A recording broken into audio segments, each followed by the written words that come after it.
कितने चैप्टर्स पढ़ लिए थे इसमें हमने? 4 चैप्टर। कौन कौन से थे? पहला पावर शेयरिंग, सत्ता की साझेदारी, ठीक है। फिर सेकंड वन, हाँ, फेडरलिज्म, संघवाद। Then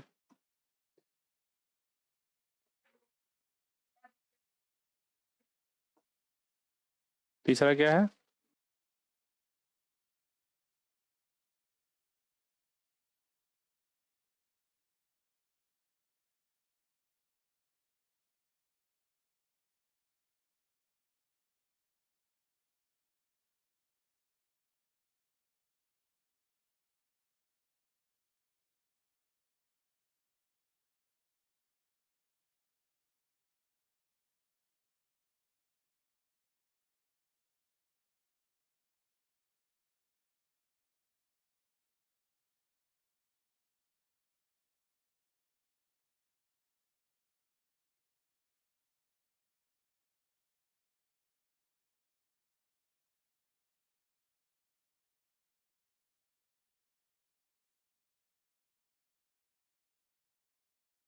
popular struggles and movements पढ़ेंगे आज। चलो, ये है नेक्स्ट चैप्टर हमारा।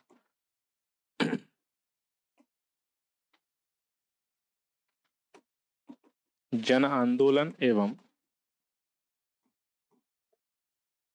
एवं संघर्ष लिख लो। चलो, आज का चैप्टर ये है हमारा, पॉपुलर स्ट्रगल एंड मूवमेंट्स।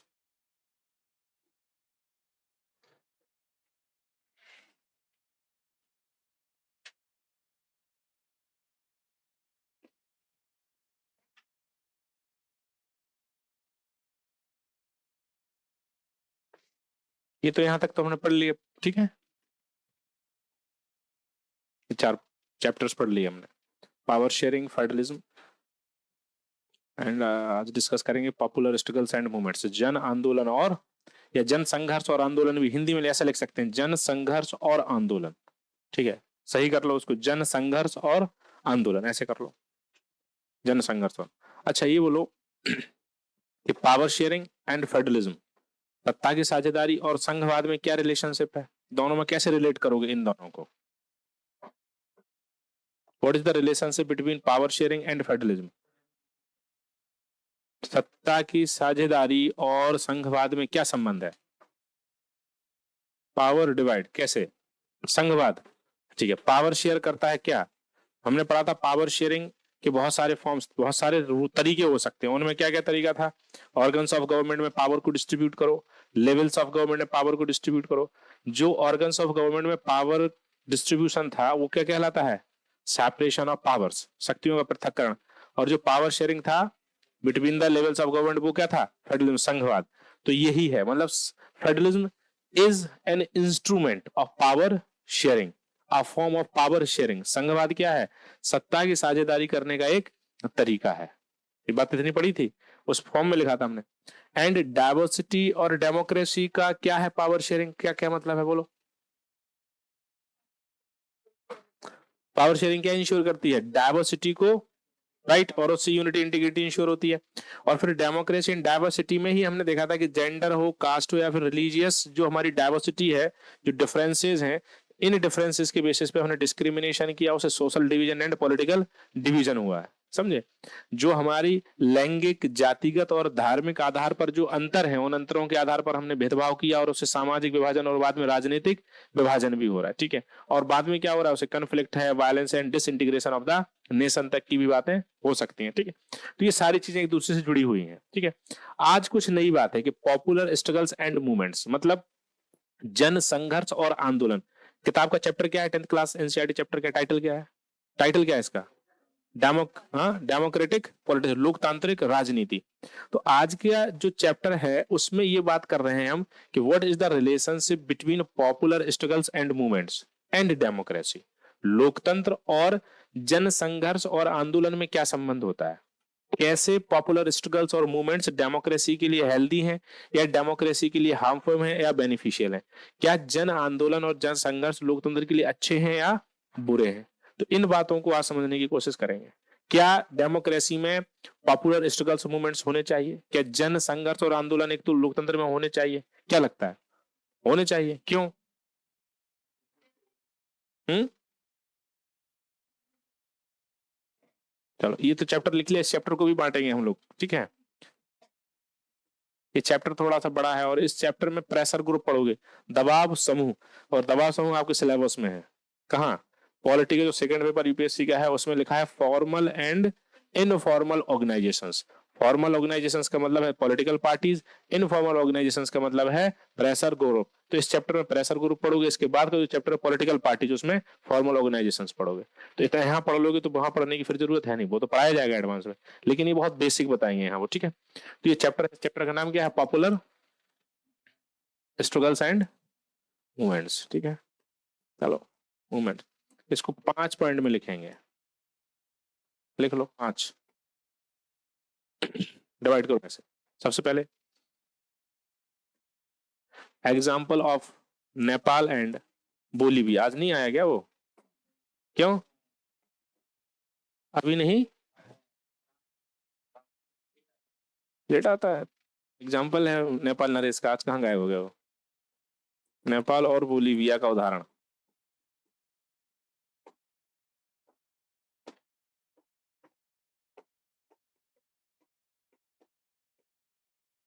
ठीक है। चलो, डेमोक्रेसी एंड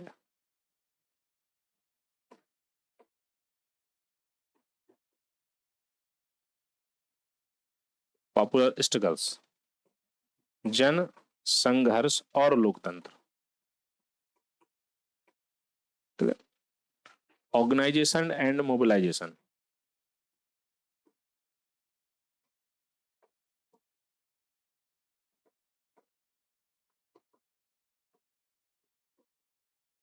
संगठन और लामबंदी। क्लियर? नेक्स्ट पॉइंट,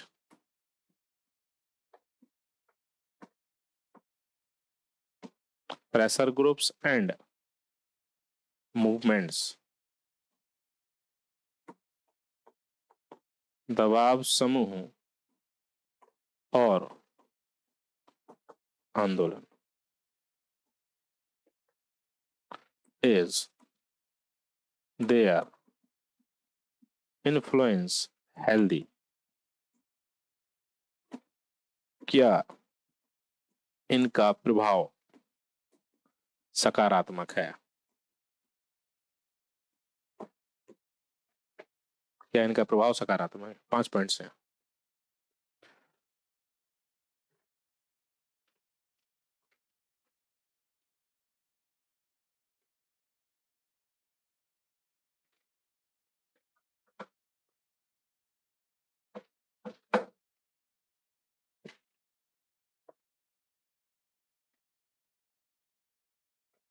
दिवाली की क्या तैयारियां चल रही हैं आप लोगों की? हैं? क्या कह रहे हो? मुझे क्या पता कैसे तैयारी करते हो, तो आप बताओ क्या तैयारी, वही तभी तो पूछा है मैंने कि क्या तैयारियां चल रही हैं। पटाखे नहीं फोड़ने चाहिए, वैसे इतना पॉल्यूशन है दिल्ली में, मतलब थोड़ा बहुत। वो जो आता है वो सूत्री बम जो हरा वाला है वो दमदार है, बस वही। बाकी सब बेकार है। एक चलाओ बस, 1 घंटे बाद फिर एक चलाओ, फिर आधे आधे आधे घंटे पे कर सकते हो। नहीं समझ रहे हो? वो जमीन हिला देता है वो। मतलब 15 मिनट पे ठीक है मेरे हिसाब से, हर 15 मिनट्स पे एक चला दो। 15 मिनट तक लोगों के कान बजते हैं, फिर वो 15 मिनट बाद फिर चला दो। है, थोड़ा महंगा आता है थोड़ा, लेकिन ठीक है। हाँ, फोड़ा जा सकता है।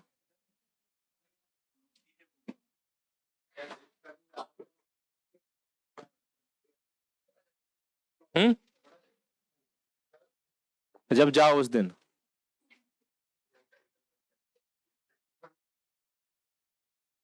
हाँ, ये नेपाल का उदाहरण है, ठीक है। हाँ, आज इसको पढ़ना है, नेपाल के बारे में पढ़ना है। उस दिन ही बोल रहे थे सर कब पढ़ेंगे नेपाल का।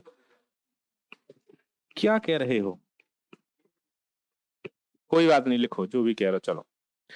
पूरा पहले बताओ इस चैप्टर में पढ़ना क्या है। किसके लिए, किस रिगार्डिंग, राइट, कि क्या रिलेशनशिप है डेमोक्रेसी का and popular struggles and movements का। क्या पॉपुलर स्ट्रगल्स एंड मूवमेंट्स लोकतंत्र के लिए हेल्दी हैं, बेनिफिशियरी हैं, या फिर वो हार्म करते हैं डेमोक्रेसी को। जो जन संघर्ष है, आंदोलन है, वो लोकतंत्र के लिए अच्छे हैं या बुरे हैं, इस पूरी बात को समझना है, ये हमें समझाएंगे। ये वैसे आप लोग समझदार हैं, आप लोगों ने बोला कि अच्छे हैं, लेकिन सवाल है कि कैसे, इनका कंट्रीब्यूशन क्या है। क्या ये डेमोक्रेसी को इंश्योर करते हैं, डेमोक्रेसी को स्टेबल करते हैं, रीस्टेबल करते हैं, क्या काम किया है पॉपुलिस्टिकल मूवमेंट्स का। क्या केवल ये अच्छा ही काम करते हैं, बुरा भी कर सकते हैं, बुरा भी कर सकते हैं। तो ये सारी चीजें जो है वो हमें देखनी है, ठीक है। तो पहली वाली बात में इन्होंने कुछ जैसे हर चैप्टर में ये क्या करते हैं, कुछ एग्जांपल्स देते हैं, राइट। तो इन्होंने दो कंट्री ली, नेपाल एंड बोलीविया। तो सबसे पहले लिखो नेपाल के बारे में, ठीक है, एग्जाम्पल ऑफ नेपाल लिखो।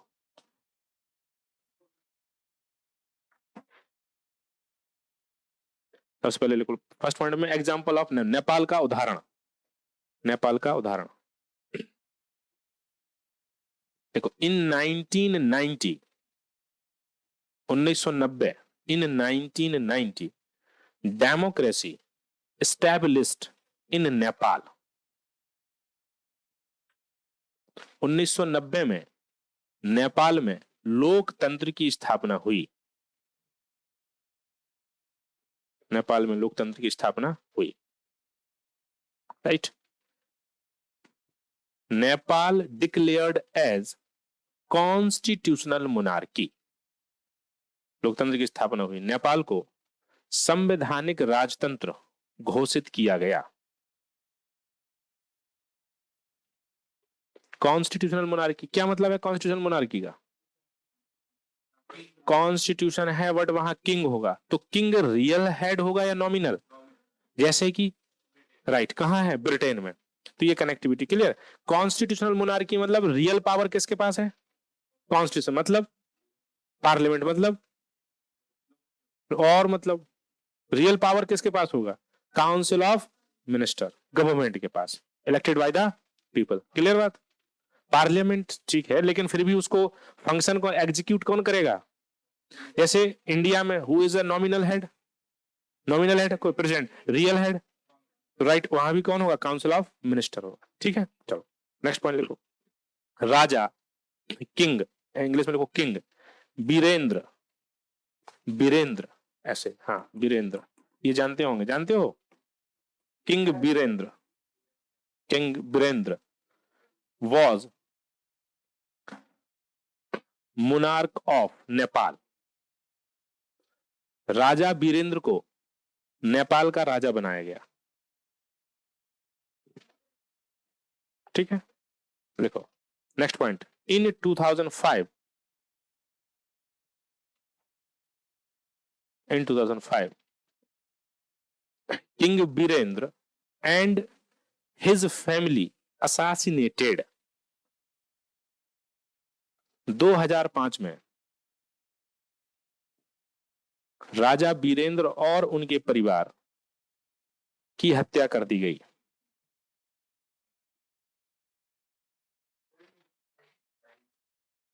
हाँ राइट, फैमिली के ही मेंबर ने की थी, उनके ही, ठीक है, हत्या कर दी, ठीक है। लिखो next, king Gyanendra, next point, king Gyanendra was the new king of Nepal. राजा ज्ञानेंद्र को, ज्ञानेंद्र हिंदी में ऐसे, ज्ञानेंद्र, राजा ज्ञानेंद्र को नेपाल का नया राजा बनाया गया।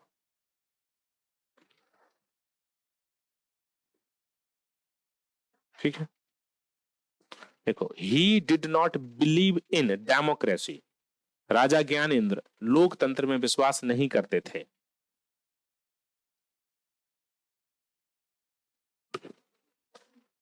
इन democracy and he declared absolute monarchy in Nepal. और उन्होंने लोकतंत्र विश्वास नहीं करते थे और उन्होंने नेपाल में निरंकुश राजतंत्र की स्थापना की। किसकी स्थापना की, एब्सोल्यूट मोनार्की। तो ये है 1990। बिफोर 1990 नेपाल में क्या है, ठीक है, कौन सी मोनार्का है, मोनार्की है, एब्सोल्यूट मोनार्की है, क्लियर बात। और जो एब्सोल्यूट मोनार्की से यहाँ ये जो डेमोक्रेसी स्टेबल हो रही है, डेमोक्रेसी, ये भी डेमोक्रेसी किससे स्टेबल हो रही है? Popular struggle and movements. ठीक है, कुछ मूवमेंट्स चले नेपाल में, तो वहां पर पावर ट्रांसफर कर दिया कहां से? किंग से किसके पास? पार्लियामेंट के पास, राइट। और यहाँ राजा कौन है? राजा वीरेंद्र। और ये 1990 से लेके कब तक चल रहा है? ये 2005 तक। और 2005 में क्या हो गया? असासिनेशन हो गया the family of Raja Birendra and his family. और उसके बाद कौन किंग बने? ज्ञानेंद्र। और ज्ञानेंद्र ने कहा कि ये डेमोक्रेसी सिस्टम ठीक नहीं है, तो उन्होंने फिर से क्या स्टेबल कर दिया 2005 में? Absolute monarchy. ठीक है, एब्सोल्यूट मोनार्की। ठीक है, एब्सोल्यूट मोनार्की से डेमोक्रेसी एंड फिर डेमोक्रेसी से एब्सोल्यूट मोनार्की। तो अब जो लोग थी, जो पॉलिटिकल पार्टीज इवॉल्व्ड हुई थी 1990 से 2005 तक, इन्होंने कहा कि हम डेमोक्रेसी को क्या करेंगे? फिर से रीएस्टैब्लिश करेंगे। ठीक है, क्लियर है इतनी? अभी तक बात समझ आ गई? अगला पॉइंट लिखो इसमें, देखो। Various political parties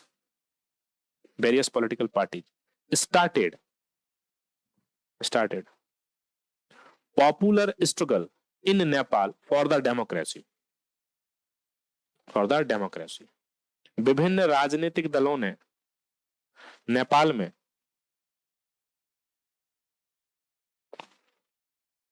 popular struggle for the democracy in Nepal in 2006। विभिन्न राजनीतिक दलों ने नेपाल में लोकतंत्र के लिए जन संघर्ष और आंदोलन प्रारंभ किया।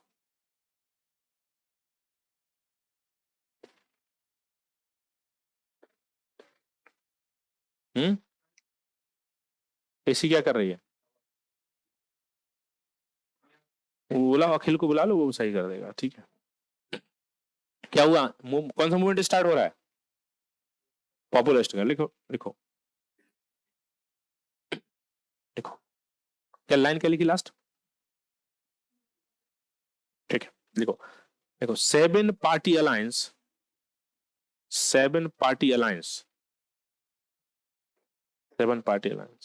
started popular struggle under the leadership of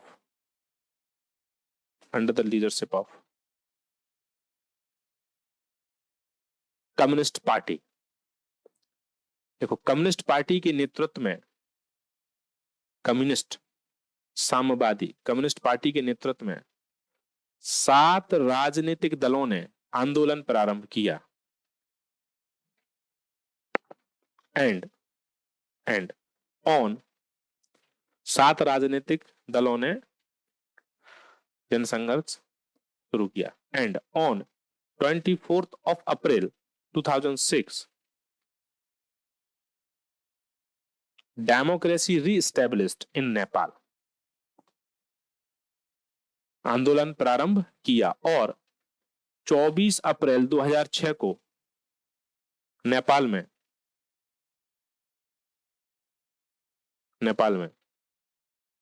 लोकतंत्र की पुनः स्थापना हुई।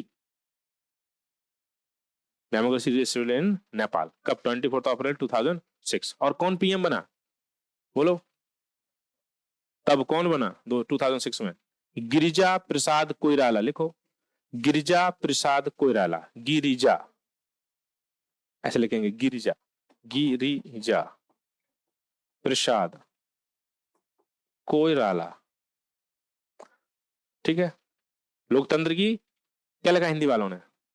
24 अप्रैल 2006 को नेपाल में लोकतंत्र की पुनः स्थापना हुई तथा गिरिजा प्रसाद कोइराला वहां के प्रधानमंत्री बने। And Nepal declared as federal democratic Republic.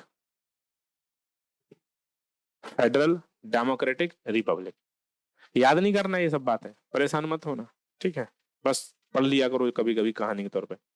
Federal democratic Republic तथा नेपाल को संघीय लोकतांत्रिक गणराज्य घोषित किया गया।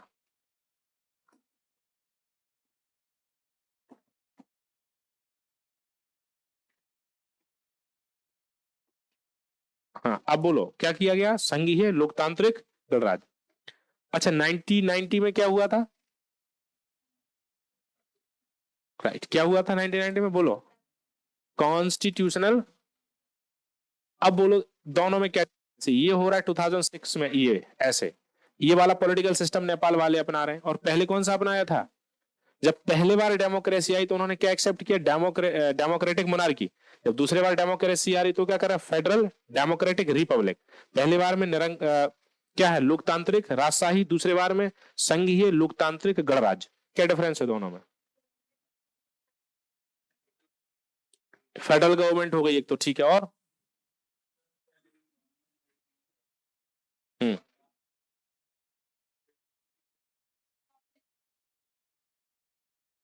अभी यहाँ क्या इन्होंने एक्सेप्ट कर लिया, तो इसमें क्या डिफरेंस हो गया इसमें और इसमें?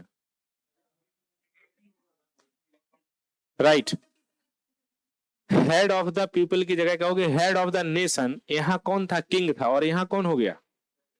प्रेसिडेंट हो गया। ये बातें समझ आने लगी आप लोगों को? इसका मतलब क्या है?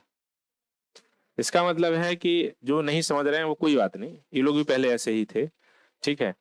ये बातें समझ आ रही हैं। इसका मतलब है कि पॉलिटिकल साइंस और पॉलिटी कॉन्स्टिट्यूशन एंड गवर्नेंस का एसेंस जो है, और रटने वाली बातें तो ठीक है छोड़ दो, ये कॉन्सेप्ट है, ये theoretical aspect of the Indian constitution and polity, इसको समझ रहे हो। इसका मतलब है कि कंसेप्ट दिमाग में बिल्ड हो रहा है आपको कि democratic monarchy and democratic Republic में क्या डिफरेंस होता है। ये बड़ी बात होती है। जैसे ब्रिटेन अभी भी क्या है? डेमोक्रेटिक मोनार्की है। इंडिया क्या है? डेमोक्रेटिक रिपब्लिक है। मतलब उनका जो हेड ऑफ नेशन है वो क्या है?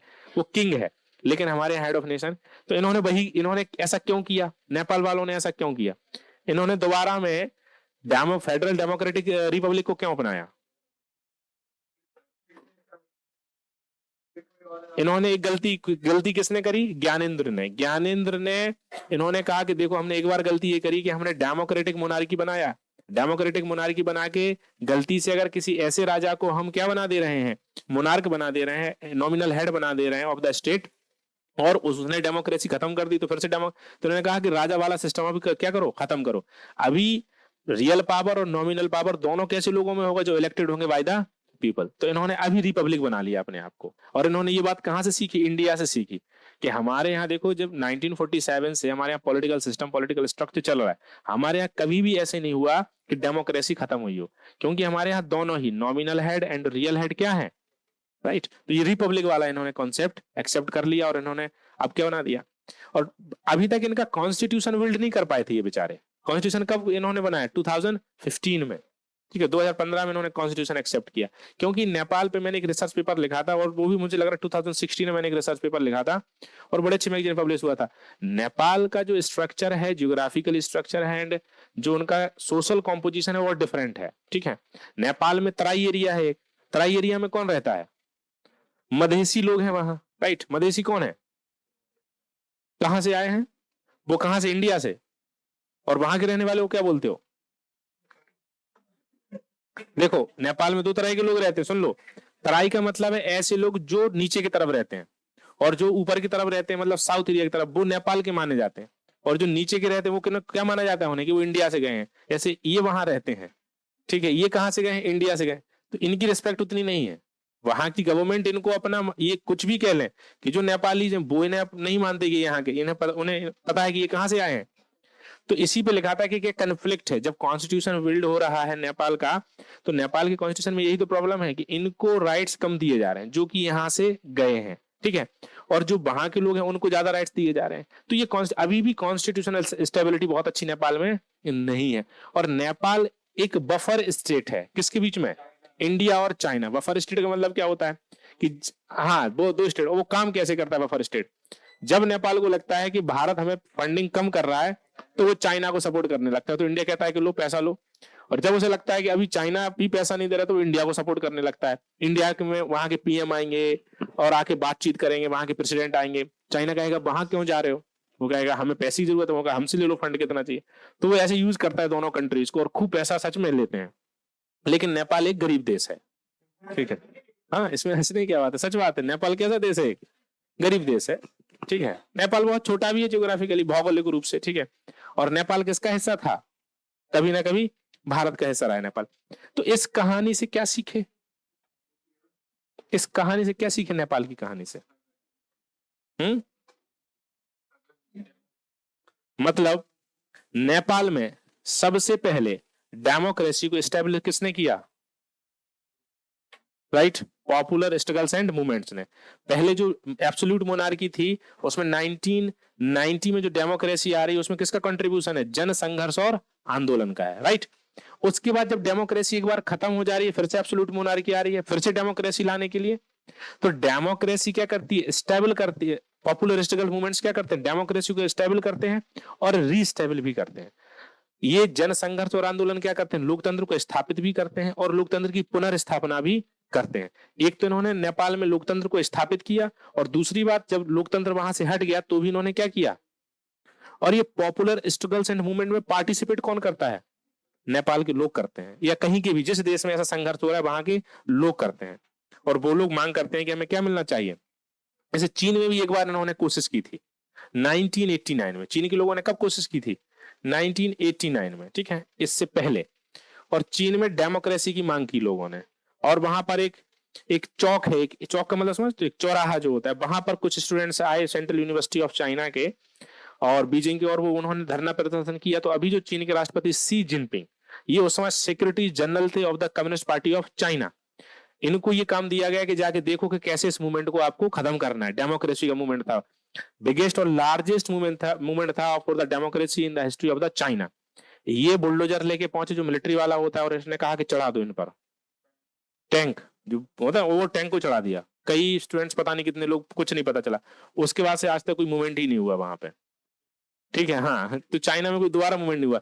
तो मूवमेंट में आम लोग होते हैं, और आम लोगों में खास तौर से होते हैं जो सिविल सोसाइटी है।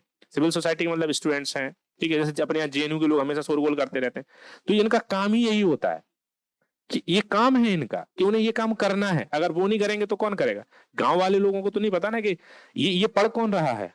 ये आपको पढ़ाया जा रहा है कि अगर कभी डेमोक्रेसी में कोई चैलेंज आ रहा है, डेमोक्रेसी में कोई कमी आ रही है, तो उसको कैसे पूरा करो?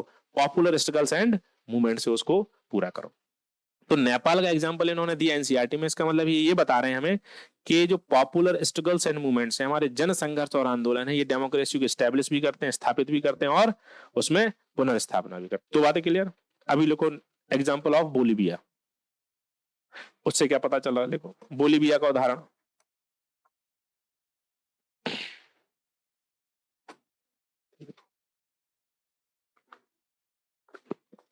Bolivia, Bolivia is a poor Latin American country. Latin America, एक नॉर्थ अमेरिका है, लैटिन अमेरिका दक्षिण अमेरिका, वहां पे एक छोटा सा देश है। लिख लो Bolivia is a poor Latin American country. Bolivia दक्षिणी अमेरिका का एक गरीब देश है।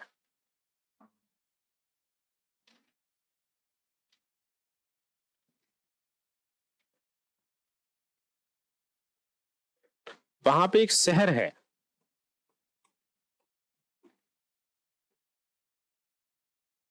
ये नाम है उस शहर का, हाँ, कोचाबम्बा। हाँ लिख लो, एक शहर है बोलीविया में, राइट, उसका नाम है COCHABAM। हिंदी में कोचाबम्बा ही लिख लो, ऐसे नाम है, क्या कर सकते हैं। कोचाबम्बा सिटी, ठीक है, एक ही सिटी है। लिखो municipal corporation of Cochabamba city, municipal corporation of Cochabamba city, city sold, sold SOLD, sold all rights, all rights, municipal corporation of Cochabamba city sold all rights of water to a, all rights of water पानी to a MNC, MNC, हाँ, multinational corporation, ठीक है। अब हिंदी में क्या लिखा? कुछ नहीं, चलो लिखो। हाँ ठीक है, गरीब देश है, वहां पे एक शहर है, कौन सा? कोचाबम्बा शहर। लिखो इस शहर के नगर निगम द्वारा, इस शहर के नगर निगम द्वारा पानी से संबंधित सभी अधिकार, पानी से संबंधित सभी अधिकार एक बहुराष्ट्रीय कंपनी को बेच दिए गए। बहुराष्ट्रीय कंपनी को बेच दिए गए। ठीक है, इसको कहते हैं प्राइवेटाइजेशन ऑफ वाटर, पानी का निजीकरण कर दिया, ब्रैकेट में लिख लो, इसे बोलते हैं प्राइवेटाइजेशन ऑफ वाटर, कंपनी को बेच दिए, जिसे पानी का निजीकरण कहा गया।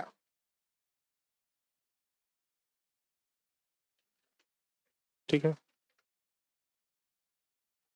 क्लियर बात। Next point, MNC increased the price of water, MNC increased the price of water by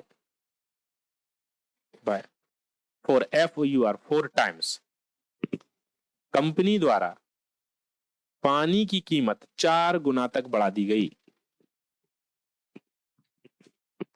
मतलब कि लोगों के महीने का पानी का बिल कितना आने लगा, 1000 रुपया, और वहां की जो लगभग एवरेज जो इनकम थी लोगों की मंथली वो 5000 रुपए थी केवल। ठीक है, समझे। अभी लोगों ने कहा कि ये क्या हो रहा है, पानी पीने के लिए नहाने के लिए भी है लेकिन वो बहुत कीमती हो गया है। ठीक है, तो लोग क्या करेंगे अब, बस वही बात होगी, लिख लो। Popular struggle and movement started in Bolivia against the government, सरकार के इस कार्य के विरुद्ध जन संघर्ष और आंदोलन प्रारंभ हुए।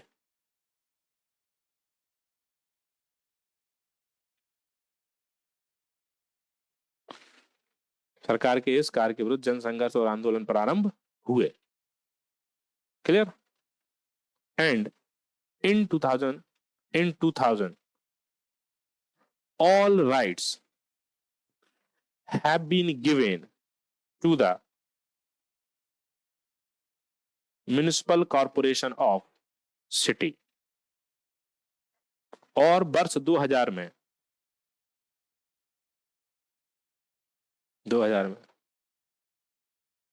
सभी अधिकार नगर निगम को दे दिए गए। इस स्टोरी से क्या सीखे,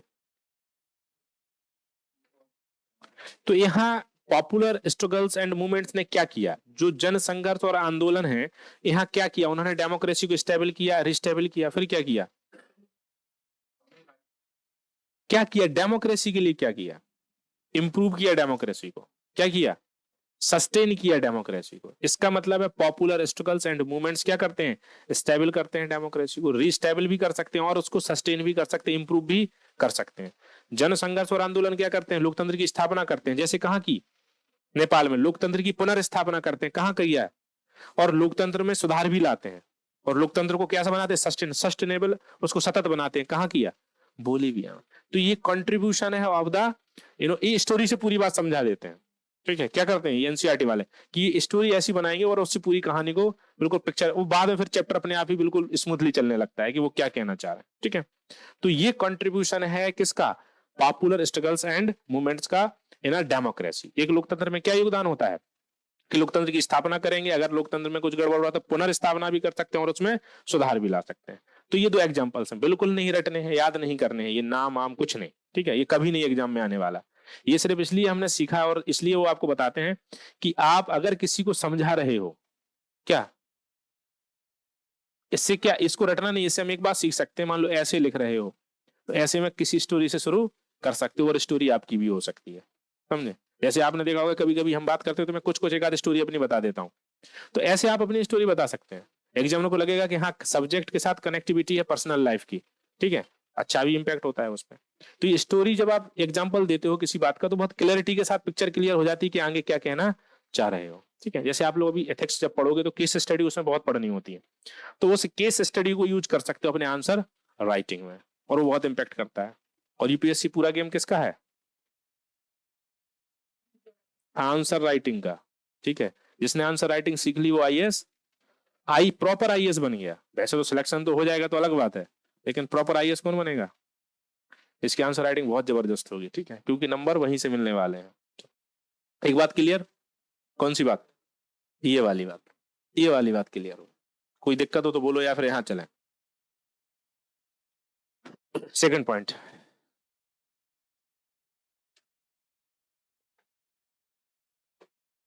सेकंड पॉइंट लिखो। पहली बात क्लियर है, एग्जाम्पल समझ आ गए ना, लिखो। देखो बोथ एग्जाम्पल्स, सेकंड वाले पॉइंट है, both examples told us that both examples told us that popular struggles and movements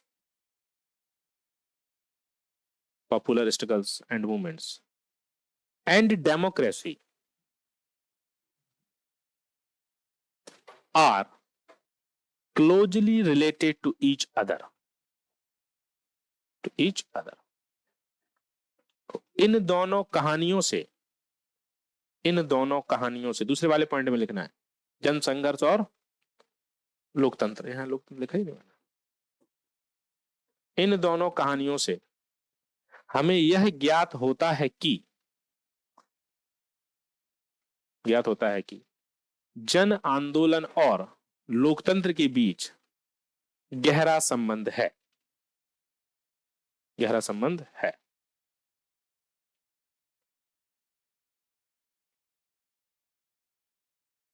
right, गहरा संबंध है, सच एज जैसे, गहरा संबंध है जैसे सच एज, फर्स्ट पॉइंट गहरा संबंध है, पहला point. First point, democracy, such as करके फर्स्ट पॉइंट लिखो, democracy evolves through popular struggles. Democracy evolves through popular struggles. Hindi में लिखो, लोकतंत्र का उदय जन संघर्षों से होता है। जैसे कहां हुआ, एग्जाम्पल दो इसके लिए, नेपाल में लिख लो वहीं ब्रैकेट में, ऐसे नेपाल, ठीक है।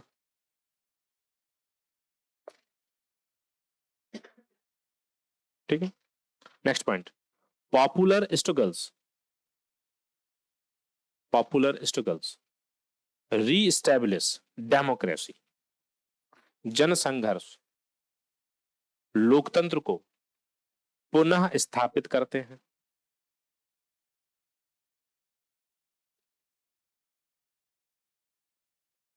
नेक्स्ट वन, अगला पॉइंट,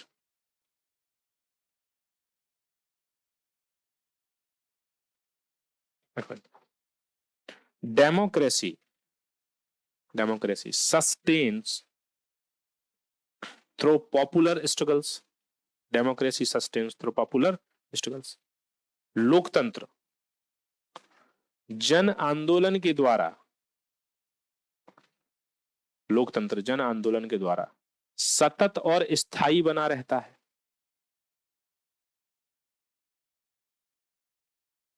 ठीक है, कहां हुआ ऐसा, बोलिए, बात समझ आ रही है ना कि एनसीईआरटी क्या समझा रही है आपको। नेक्स्ट पॉइंट लिख लो, देखो, डेमोक्रेटिक कन्फ्लिक्ट्स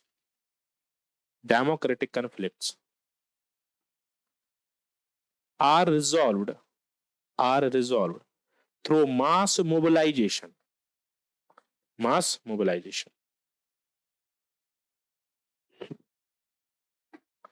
लोकतांत्रिक संघर्षों का समाधान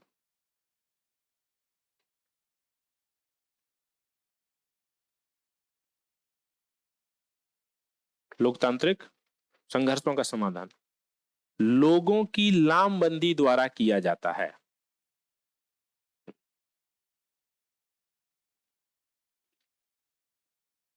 अच्छा, ऊपर वाली तीन बातें समझ आ गई कि क्या रिलेशनशिप है between democracy and popular struggles में, क्लियर है बात। चौथी वाली बात समझ आई कि नहीं, क्या है मोबिलाइजेशन, क्या है। तो ये बताओ कि अगर कोई प्रॉब्लम है डेमोक्रेसी में तो लोगों को मोबिलाइज कौन करेगा, कोई लीडर होगा, और लीडर होगा तो कोई ऑर्गेनाइजेशन होगा। तो देखो थर्ड पॉइंट इसी से रिलेटेड है, ऑर्गेनाइजेशन एंड मोबिलाइजेशन। ठीक है, कि अभी तक तो हमने ये बात देखी कि चलो क्या कंट्रीब्यूशन है, क्या रोल है of popular struggles and movements in democracy, लोकतंत्र में क्या योगदान है, क्या भूमिका है किसकी, जन आंदोलन और संघर्ष की। फिर हमने देख रहे हैं कि रिलेशनशिप, इसको क्या बोल सकते हैं कि relationship between popular struggles and democracy, लोकतंत्र और जन संघर्ष में क्या संबंध होता है। तो हमने देखा कि डेमोक्रेसी को स्टेबल कर रहे हैं, रिस्टेबल कर रहे हैं, सस्टेन कर रहे हैं। अब सवाल यह है कि जो जन आंदोलन हो रहे हैं, लोग पार्टिसिपेट कर रहे हैं उस मूवमेंट में, उस स्ट्रगल में, तो उन लोगों को मोबिलाइज कौन कर रहा है, उन लोगों को इकट्ठा करके कौन ला रहा है, कौन लाता है। तो ये रिलेशनशिप है वो, organisation and mobilisation. What is the basic function of the organisation? To mobilise people, किसके लिए? To achieve certain goals.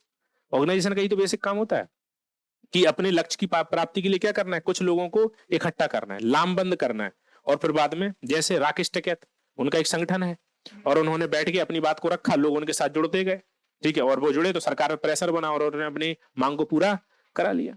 ठीक है, समझे। जैसे मान लो कि अभी एज लिमिट कम कर दे यूपीएससी कह दे कि एज लिमिट जो है वो 21 ही कर रहे हैं हम, इसके बाद एग्जाम ही नहीं दे सकता आदमी, तो क्या होगा, ये कोचिंग वाले सब पागल हो जाएंगे, ठीक है, हम लोग सब पागल हो जाएंगे, हम लोग भड़काएंगे फिर बच्चों को कि आओ आप चलो हम लोग आंदोलन करते हैं और एज लिमिट बढ़वा दे। जैसे कल मैं एक इंटरव्यू देख रहा था, यूपीएससी जो एक्स चेयरमैन थे, उन्होंने कहा कि पहले अगर 100 IAS आते थे, 100, उन्होंने एक एग्जाम्पल दिया, जस्ट एग्जाम, उन्होंने कहा 100 IAS आते तो 100 IAS में से 90 IAS बेस्ट क्वालिफाइड लोग होते थे।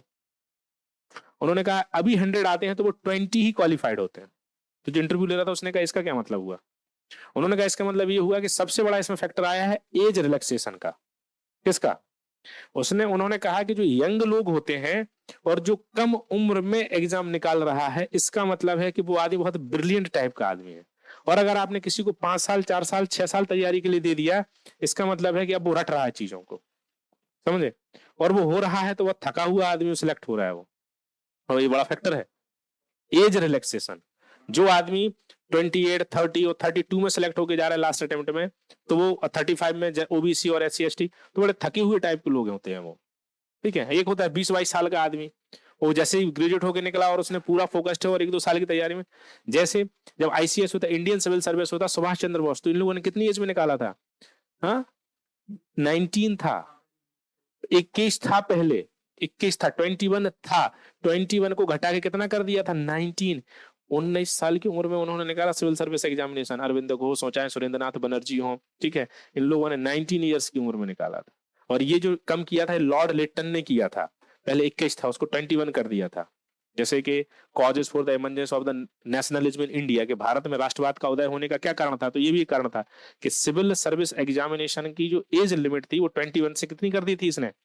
तो इसका भारतीय लोगों का कहना यह था कि आप फिर हमें सिविल सर्विस में नहीं जाने देना चाहते हो, फिर भी सुभाष चंद्र जैसे लोगों ने कहा कि हम फिर भी निकाल के दिखाएंगे, और वो लंदन पढ़ने गए और वहां से उन्होंने रविंद्रनाथ टैगोर के बड़े भाई थे, सत्येंद्रनाथ टैगोर, फर्स्ट ICS थे वो, पहली बार उन्होंने सिविल सर्विस की परीक्षा निकाली थी। ठीक है, रविंद्रनाथ टैगोर बहुत भाई लोग थे और सिविल सर्विस की परीक्षा निकाली। फिर बाद दूसरे थे ये सुरेंद्रनाथ, उन्होंने जो इंडियन नेशनल कांग्रेस में थे, उन्होंने निकाला फिर एग्जाम। ये बड़ी कम में निकालते थे ये लोग, और ये तभी तो क्वालिफाइड लोग थे। ठीक है, तो फिर भी तो अब मान लो कि एज लिमिट उन्होंने कम कर दी, अभी कम कर दी, तो आपको मोबिलाइज कौन करेगा? ये ऑर्गेनाइजेशंस करेंगे। ठीक है, तो गवर्नमेंट की किसी भी डेमोक्रेसी में अगर कोई चीज चेंज हो रही है तो उसके लिए मोबिलाइज कौन करता है? तो यही है कि ये डेमोक्रेसी और पॉपुलर स्ट्रगल का एक रिलेशनशिप तो है कि पॉपुलर स्ट्रगल्स एंड मूवमेंट्स क्या करते हैं? पार्टिसिपेट करते हैं, पॉजिटिव रोल पार्टिसिपेट करते हैं, किसके लिए? To stable democracy, to reestablish democracy, sustain democracy. लेकिन क्वेश्चन ये है कि इन लोगों को, जो पॉपुलर स्ट्रगल में जो लोग हैं, उनको मोबिलाइज कौन करेगा? तो वो कौन करेगा? तो अभी हमें समझना है कि what is the relationship between organisation and mobilisation और मास मोबिलाइजेशन। संगठन और लोगों की लामबंदी में क्या रिलेशनशिप है? ऑर्गेनाइजेशन से कैसे लोगों को क्या करते हैं? मोबिलाइज्ड करते हैं। समझे बात को? तो ये सब लिंक है एक दूसरे से चैप्टर्स। ठीक है, और देखो, और फिर है कि जो ऑर्गेनाइजेशंस हैं उनका बेसिक फंक्शन क्या है? मोबिलाइजेशन करना। और मोबिलाइज करने वाले ऑर्गेनाइजेशन भी दो तरह से हो सकते हैं। एक डायरेक्टली पार्टिसिपेट करते हैं इन द पॉलिटिकल और इलेक्शंस, वो होते हैं पॉलिटिकल पार्टीज।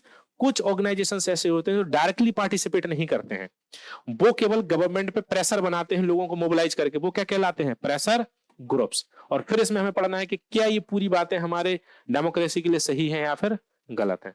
तो पहला वाला इन्होंने यही समझा दिया, दूसरा वाला पॉलिटिकल पार्टी अगला चैप्टर है। तो बड़े सिस्टमेटिकली इन्होंने एनसीईआरटी को लिखा है। ठीक है, और अगर आप कभी लिख रहे हो किस पर, प्रेशर ग्रुप पर, आपके सिलेबस में प्रेशर ग्रुप है, ये कहानी नहीं है, तो आप कहां से कर सकते हो शुरू, यहां से कर सकते हो। नेपाल के एग्जाम्पल से, बोलीविया का छोटा सा एग्जाम्पल दे सकते हो, ठीक है। कि प्रेशर ग्रुप क्या है, जस्ट एक एन ऑर्गेनाइजेशन है ऑफ पीपल, और उनका काम क्या है, मोबिलाइजेशन ऑफ द पीपल है, मास मोबिलाइजेशन करना है लोगों का, ठीक है। चलो, तो अब ये दोनों बातें क्लियर हैं, ये वाली, इसको लिखो, थर्ड पॉइंट।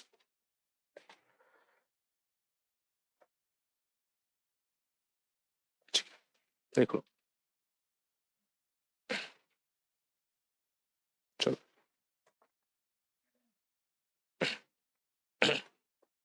पहला पॉइंट, इसमें पहला पॉइंट लिखो, मीनिंग ऑफ ऑर्गेनाइजेशन, संगठन का अर्थ, संगठन का अर्थ, organisation.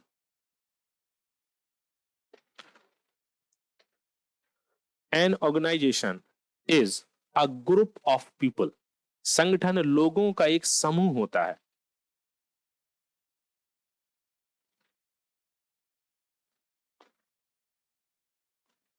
People with the common, with the common interest and goals, लोगों का एक समूह होता है, the common interest and goals. संगठन लोगों का एक समूह होता है जिसके, जिसके उभयनिष्ठ, जिसकी उभयनिष्ठ हित तथा लक्ष्य होते हैं। उभयनिष्ठ, उभयनिष्ठ का मतलब होता है एक जैसे, उभयनिष्ठ हित तथा लक्ष्य होते हैं। जैसे ये कोचिंग भी क्या है, एक ऑर्गेनाइजेशन है, तो इसमें क्या हम लोगों के इंटरेस्ट एक जैसे हैं। आप क्या बनना चाहते हो, सिविल सर्वेंट, अच्छा आंसर था, आईएएस नहीं कहा। क्या जो मिले सो, लिस्ट में नाम मिले सो पकड़ लो, आईएएस जरूरी नहीं है कि आईएएस ही बनो, ठीक है। हाँ, बाकी देखा जाएगा, प्रमोशन प्रमोशन हो जाएगा।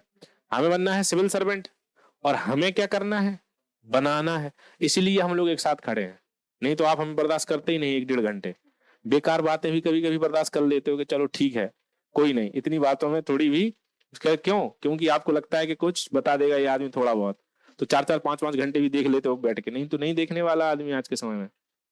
क्या आप लोग इसलिए यहाँ, मैं ये बात जानता हूँ कि आप लोग यहाँ बिल्कुल इसलिए नहीं बैठे हैं कि मैं बहुत अच्छा पढ़ाता हूँ, आप लोग सिर्फ इसलिए बैठे हो क्योंकि आपको समझ आ रहा है, आप लोग सब मतलब ही हो, मैं बहुत अच्छे से इस बात को समझता हूँ। कौन,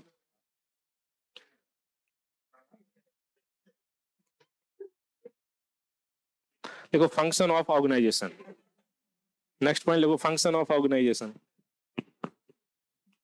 हम्म, फंक्शन ऑफ ऑर्गेनाइजेशन, संगठन का कार्य, मोबिलाइजेशन, मोबिलाइजेशन ऑफ पीपल, संगठन का कार्य में है मोबिलाइजेशन ऑफ पीपल, लोगों की लामबंदी करना, लामबंदी का मतलब होता है एक साथ लाना, ठीक है। मोबिलाइजेशन ऑफ पीपल, या और ऑब्लिक करके मास मोबिलाइजेशन इसको बोलते हैं, MESS, मास मोबिलाइजेशन, लोगों की लामबंदी करना, ठीक है। नेक्स्ट पॉइंट बना इसमें, रोल ऑफ ऑर्गेनाइजेशंस, संगठन की भूमिका, संगठन की भूमिका, रोल ऑफ ऑर्गेनाइजेशंस, इसमें लिखो संगठन की भूमिका में नीचे, organisations play their role in two ways, रास्ते, WAYS ways, two ways, organisations play their role in two ways, हाँ WAYS, संगठन अपनी भूमिका दो तरीके से निभाते हैं, दो तरीके से, पहला देखो दो तरीके से निभा रहे हैं ऑर्गेनाइजेशंस, ऑर्गेनाइजेशंस फर्स्ट लिखो, पहले वाले में, दूसरा यहाँ लिखो, they influence, they influence the decisions in our democracy, they influence the decisions in our democracy, democracy through direct participation, through direct participation, through direct participation in competitive politics, तो direct participation in competitive politics और electoral politics.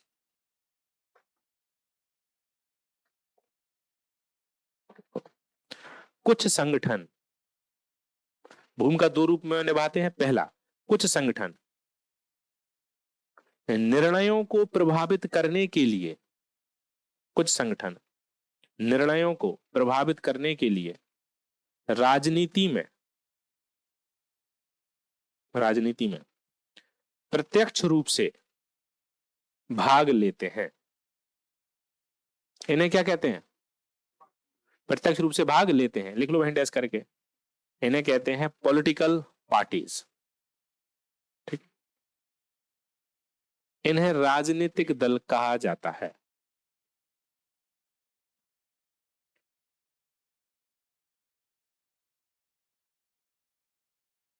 Second, दूसरा वाला point, certain organizations make pressure on government and influence the decisions of the government by the pressure। दूसरा, कुछ संगठन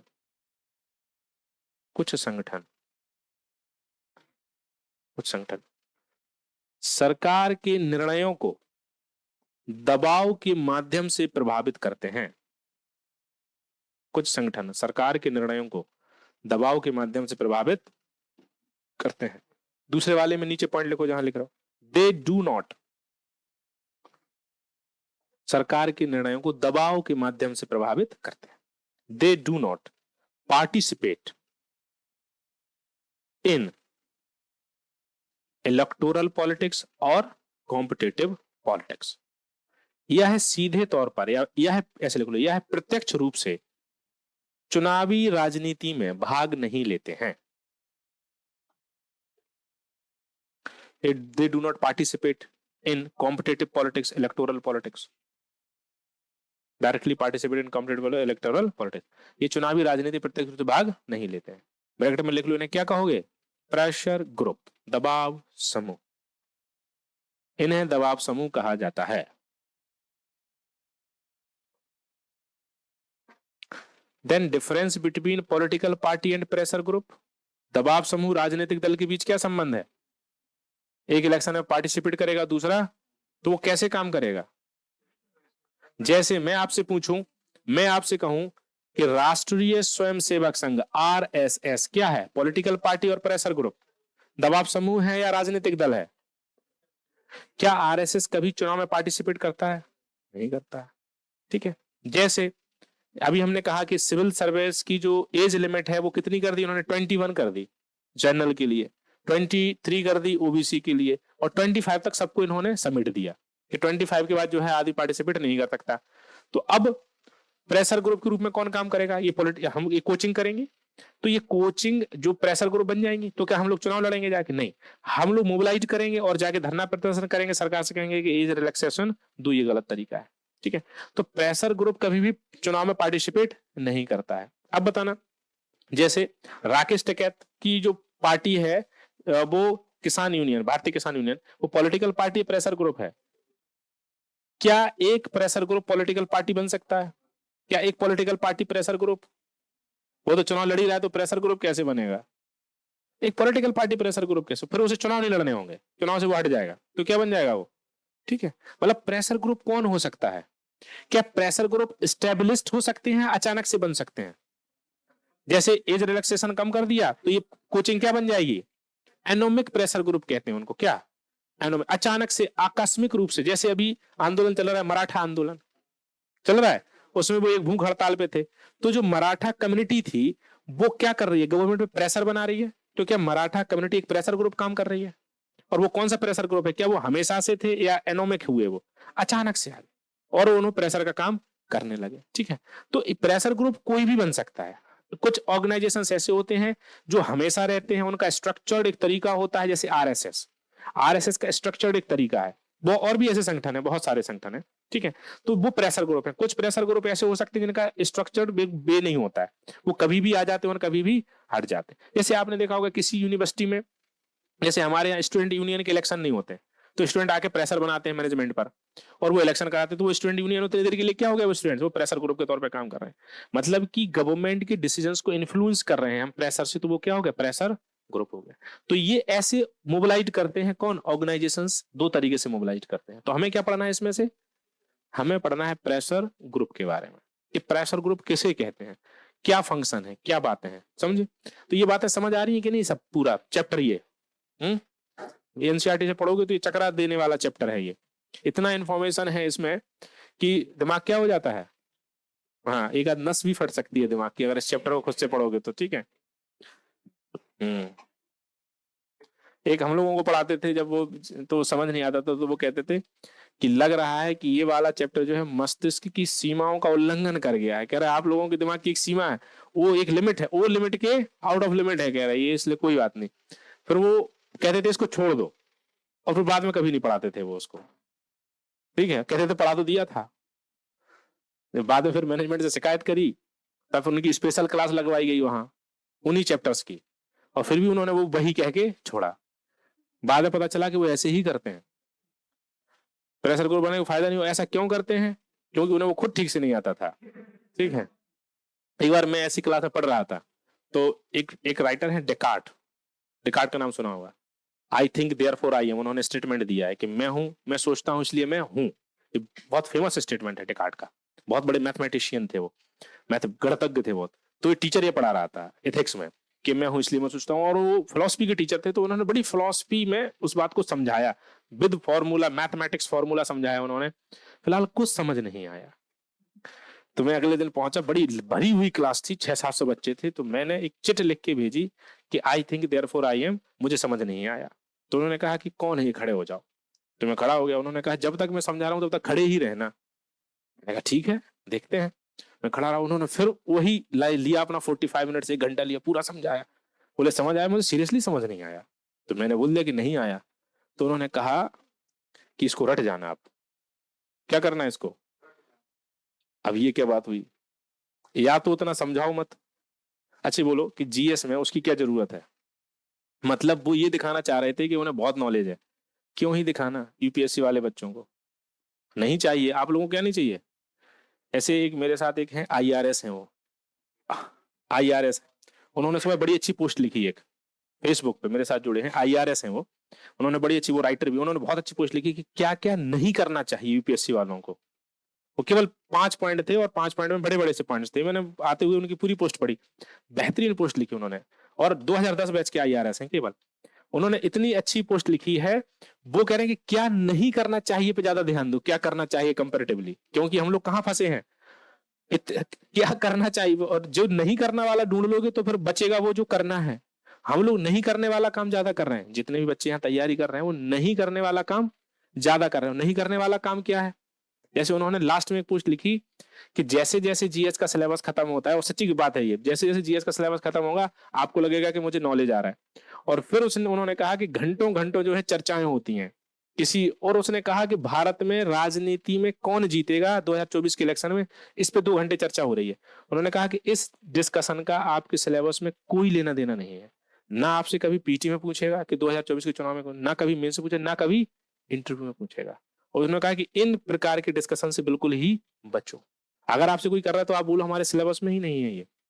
तो ये बड़ी बहुत अच्छी बात थी उनकी, और ऐसा होता है और ऐसा हुआ भी है। जैसे थोड़ा सा नॉलेज आता है फिर हम बात करने लगते हैं बहुत सारी चीजों के बारे में, और हम हाँ दूसरे को क्या बताएंगे कि हमें इतना पता है। कुछ नहीं पता है, उतना ही जान लो, बस उसी को याद कर लो। बड़ा अच्छा पॉइंट लगा मुझे उनका, ये सच में ऐसा होता है। आप लोगों के साथ नहीं हो रहा है लेकिन होगा। आप नहीं करोगे तो कोई पकड़ के कहेगा कि चलो आओ थोड़ी सी बातचीत कर लेते हैं, आओ चर्चा करते हैं, चाय पे चर्चा। चर्चा के चक्कर बिल्कुल नहीं फंसना है, किस पे फोकस करना है, बस जो बहुत सिस्टमेटिक चीज है। और उन्होंने एक पॉइंट और लिखा है कि मार्केट में रिसोर्सेज बहुत ज्यादा है। सिलेक्टेड आदमी है वो कह रहे हैं मार्केट में क्या है, रिसोर्सेज बहुत ज्यादा है। और उन्होंने एक रिसोर्सेज की बात तो चलो मैं कई बार बता, एक ही सोर्स को बार बार पढ़ो। उन्होंने एक बात और कही, उन्होंने कहा कि ये तैयारी लोगों को ऐसा लग सकता है कि रील्स देख के कि ये बहुत दमदार है, और अभी कुछ धमाल होने वाला है। उन्होंने कहा कि ये तैयारी एक आपकी जीवन का वो युग है जो अंधकार से भरा हुआ है, डार्कनेस है आपके लाइफ की। उन्होंने कहा आपको दोस्त छोड़ने हैं, आपको अपने पसंद की मूवी छोड़नी है, आपको अपने पसंद का घूमना फिरना खाना पीना छोड़ना है, आपको वो सब काम छोड़ना है जो आपको पसंद है, तभी तो तैयारी हो पाएगी। कहा कि लोग ऐसा मान सकते हैं कि ये तैयारी जो है वो बहुत मजा आ रहा है, वो मजा आजा कुछ नहीं, बोले जो मजा आ रहा है वो पढ़ नहीं रहा है। और सही बात है ये कि आपको जो जो चीजें पसंद होंगी वो छोड़ोगे तभी यहां जाके कुछ होगा। क्योंकि आपको क्या करना है, पढ़ना है। पढ़ने के लिए बात नहीं करनी पड़ेगी, पढ़ने के लिए घूमना नहीं पड़ेगा, पढ़ने के लिए कम सोना पड़ेगा, कम खाना पड़ेगा, बहुत सारी चीजें कम कम करनी पड़ती हैं। मोबाइल कम चला, रील कम देखनी पड़ेगी। तुमने कहा कि जो भौकाल देखते हो ना कि वो आया एसडीएम और एकदम कार से उतरा और वो जूम जूम कैमरा बोले, वो सब झूठ है, ऐसा कुछ नहीं होने वाला। और उन्होंने कहा कि एक बात और सोच के चलो, नहीं होगा तो क्या करोगे? क्योंकि 2-3 साल आप क्या करने वाले हैं अपने जीवन के, बर्बाद करने वाले हैं। अगर नहीं हुआ तो, और अगर हो गया तो आप हीरो हैं। सही बात थी उनकी।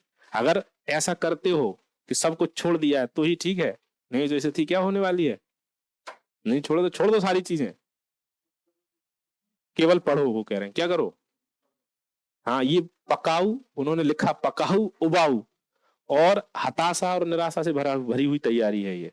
हर दूसरे दिन ऐसे लगता होगा कि क्या होगा, है अभी छोड़, नहीं लेकिन छोड़ना नहीं है, बस पढ़ते रहो। उन्होंने कहा, अच्छी पोस्ट थी उनकी। तो सच्चाई है ये, फैक्ट है ये, समझे। चलो बाकी की 3 बातें कल, आज के लिए इतना बहुत है। अभी देखो आप लोग उदास हो गए सारे लोग, नहीं अच्छी बातें नहीं हो रहा है, तो ये हकीकत है, इसको एक्सेप्ट करो। अब लिखो, अच्छा बोलो प्रेशर ग्रुप किसे कहोगे, डेफिनेशन क्या होगी प्रेशर ग्रुप की, कैसे डेफिनेशन क्रिएट करोगे? दबाव समूह की डेफिनेशन, वो तो फंक्शन है, mobilise the people. Pressure group की डेफिनेशन, परिभाषा क्या होगी दबाव समूह की, बताओ हिंदी वाले। लिखो सबसे पहले प्रेशर ग्रुप, चलो लिख लो। डेफिनेशन ऑफ प्रेशर ग्रुप, दबाव समूह की परिभाषा।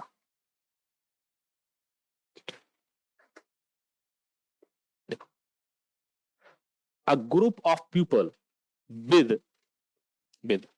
common occupation, common interests, aspirations, occupation, interests, aspirations, opinions, and goals,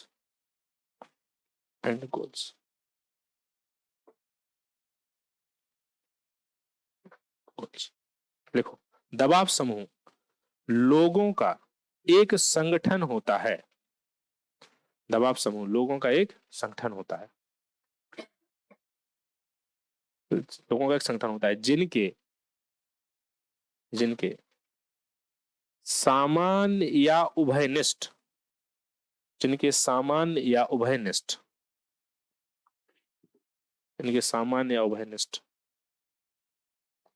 सामान्य या उभयनिष्ठ हित, आकांक्षाएं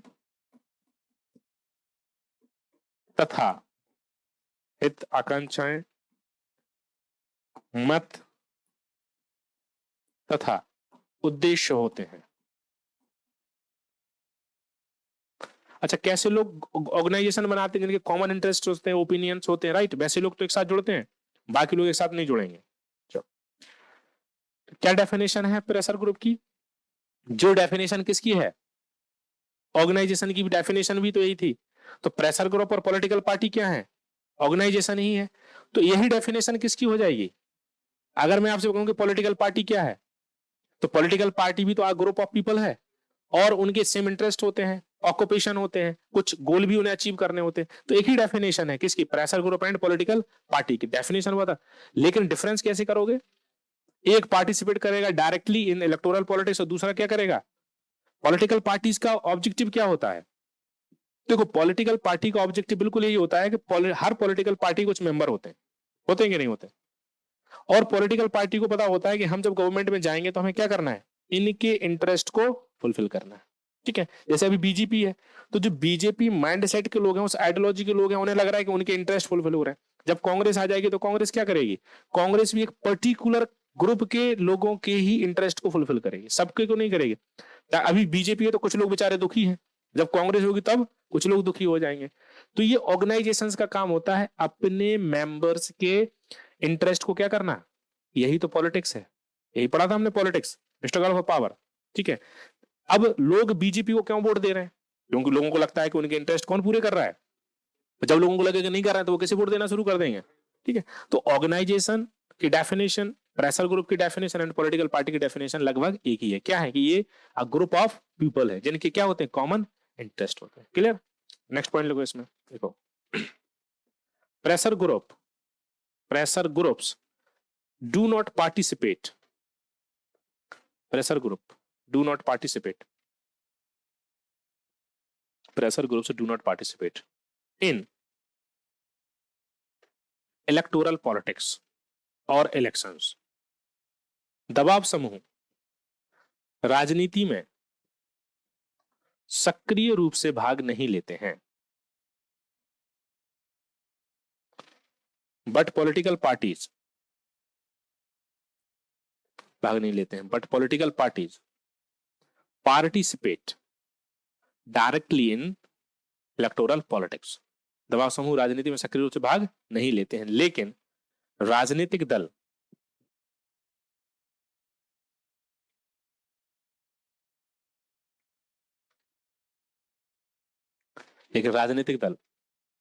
चुनावी राजनीति में सक्रिय रूप से भाग लेते हैं। बेसिक डिफरेंस है ये दोनों के बीच में, राइट। नेक्स्ट पॉइंट, नेक्स्ट छोटा सा heading, functions of pressure groups, दबाव समूहों के कार्य।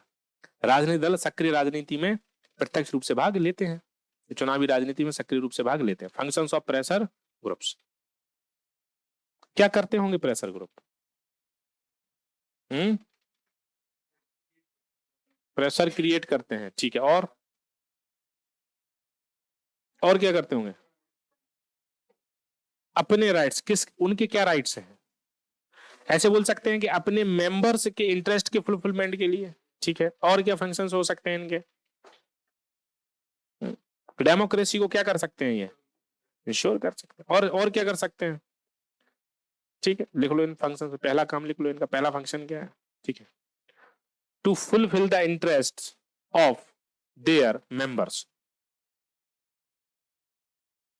अपने सदस्यों के हितों की पूर्ति करना। देखो ये क्लियर है, ये बिल्कुल फैक्ट है कि प्रेशर ग्रुप केवल अपने मेंबर्स के लिए ही काम करते हैं, बाकी किसी के लिए काम नहीं करते वो। ठीक है, जैसे हम लोग एज रिलैक्सेशन कम हो गया तो हम लोग क्या करेंगे, तो वो पर्टिकुलर एरिया के लिए काम करेंगे। कोई, हाँ, अब डिपेंड ये होता है कि वो एरिया बड़ा हो सकता है या फिर छोटा हो सकता है। जैसे आप लोगों ने चिपको आंदोलन सुना होगा, किस लिए था? पेड़ों के लिए था। तो वो जो मूवमेंट चल रहा था वो किसके लिए था? वो पर्टिकुलर कम्युनिटी, ठीक है, एनवायरमेंट के लिए। तो प्रेशर ग्रुप का काम होता है अपने जो मेंबर्स हैं उनके इंटरेस्ट को फुलफिल करना। समझे? चलो सेकंड पॉइंट लिखो, to make pressure on government, to make pressure on government, to fulfill the interest of the members, सदस्यों के हितों की पूर्ति के लिए सरकार पर दबाव बनाना,